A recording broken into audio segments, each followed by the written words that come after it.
یہ ویڈیو ممتاز عالم دین مولانا طارق جمیل کی life history پر بنائی گئی ہے۔ اس ویڈیو میں آپ کو مولانا طارق جمیل کے حقائق کے بارے میں بتایا جائے گا۔ انشاءاللہ آپ اس سے مستفید ہوں گے، لہذا ویڈیو کے ساتھ جڑے رہیے۔ مولانا طارق جمیل پاکستان کے معروف مذہبی اسکالر، مبلغ اور عالم دین ہیں، جنہوں نے اپنی منفرد انداز تبلیغ، نرم لہجے اور محبت بھری گفتگو سے لاکھوں دل جیتے۔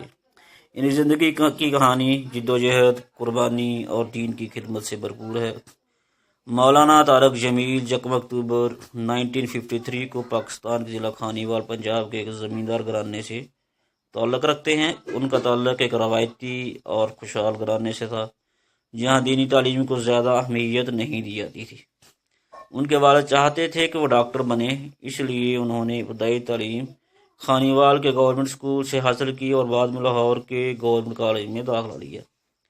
لیکن زندگی نے ایک نیا موڑ لیا جب وہ رائے ونڈ کے تبلیغی مرکز سے جڑے اور دین کی طرف مائل ہو گئے۔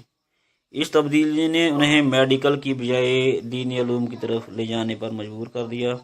وہ جامعہ عربیہ رائے ونڈ میں داخل ہوئے اور قرآن و حدیث، فقہ اور دیگر اسلامی علوم میں مہارت حاصل کی۔ آپ نے تبلیغ کا آغاز کب کیا؟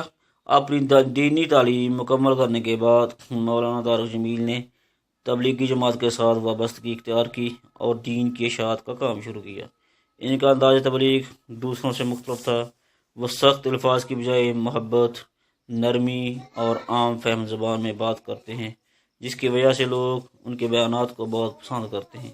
ان کی تقاریر میں ہمیشہ اخلاقیات، بھائی چارہ، صبر، شکر، والدین کی عزت اور دین کی محبت کا درس دیا جاتا ہے۔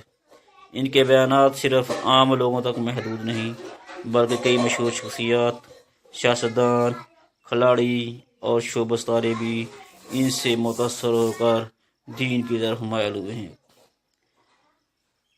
آپ کے بیانات کی وجہ سے کون سی مشہور شخصیات متاثر ہیں؟ ان کے چند ایک نام درج ذیل ہیں۔ مولانا طارق جمیل نے کئی مشہور شخصیات کی زندگیوں پر گہرا اثر ڈالا، جن میں کرکٹر محمد یوسف، بابر اعظم، انضمام الحق، شہاد افریدی اور سعدی خان جیسے نام شامل ہیں۔ محمد یوسف، جو پہلے غیر مسلم تھے، مولانا کی تبلیغ کے بعد مسلمان ہوئے اور دین کے قریب آئے۔ مولانا طارق جمیل صاحب کو بین الاقوامی مقبولیت کیسے ملی؟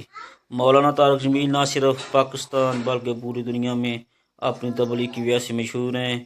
ان کے یوٹیوب چینل پر لاکھوں سبسکرائبر ہیں اور ان کے بیانات سوشل میڈیا پر وائرل ہوتے رہتے ہیں۔ وہ دنیا کے مختلف ممالک جیسا کہ سعودی عرب، دبئی، امریکہ، کینیڈا، برطانیہ اور انڈونیشیا میں بھی تبلیغی دورے کر چکے ہیں۔ اس کے علاوہ مولانا طارق جمیل صاحب کے فلاحی کام بھی ہیں۔ مولانا طارق جمیل صاحب نے صرف تبلیغ تک خود کو محدود نہیں رکھا، بلکہ فلاحی کاموں میں بھی بھرپور حصہ لیا۔ انہوں نے مولانا طارق جمیل فاؤنڈیشن کے نام سے ایک فلاحی تنظیم بنائی، جو غریبوں، یتیموں اور بے سہارا افراد کی مدد کرتی ہے۔ مزید یہ کہ انہوں نے ایک کپڑوں کا برانڈ MTJ بھی متعارف کروایا، جس کا مقصد کاروبار سے حاصل ہونے والی آمدنی کو فلاحی کاموں میں لگانا ہے۔ اب ہم دیکھتے ہیں کہ مولانا طارق جمیل صاحب کی کامیابی کے راز کیا ہیں۔ اخلاق اور سادگی۔ وہ دنیا کی شہرت کی بجائے دین کی خدمت میں یقین رکھتے ہیں۔ ان کی نرم گفتاری اور مؤثر انداز سننے والوں کے دلوں کو چھو لیتا ہے۔ وہ ہمیشہ حقیقی مثالیں دے کر اپنی بات کو ثابت کرتے ہیں۔ وہ ہمیشہ نفرت کی بجائے محبت اور بھائی چارے کی بات کرتے ہیں۔ مولانا طارق جمیل صاحب کی زندگی ہمیں یہ سکھاتی ہے کہ نیت صاف ہو اور مقصد اچھا ہو تو کامیابی ضرور ملتی ہے۔ ان کی تبلیغی خدمات، فلاحی کام اور اخلاقی تعلیمات دنیا بھر میں لاکھوں لوگوں کی زندگی میں مثبت تبدیلی لا رہی ہے۔